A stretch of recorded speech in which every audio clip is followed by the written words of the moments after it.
एक नौजवान था, उसका अब्बा उसे कहा करता था कि पुत्र तू बदतमीज है, तो बद अखलाक है, तो अपने आप को ठीक कर। लेकिन लगा अब्बा जी मुझे पता नहीं चलता, मैं बाद में सॉरी कर लेता हूँ, माजरत कर लेता हूँ।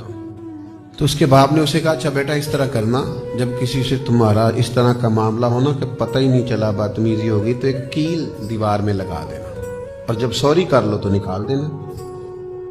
तो वो कील लगाता रहा, गलती हो गई, फिर वो निकालता रहा।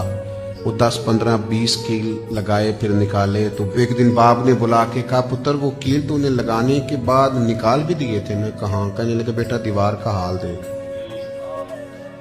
इसके हुस्न में कितनी दरारें पड़ गई, इसकी मानवीयत कितनी खराब हो गई, इसका टाइल और इसका रंग रोगन कितना तबाह हो गया।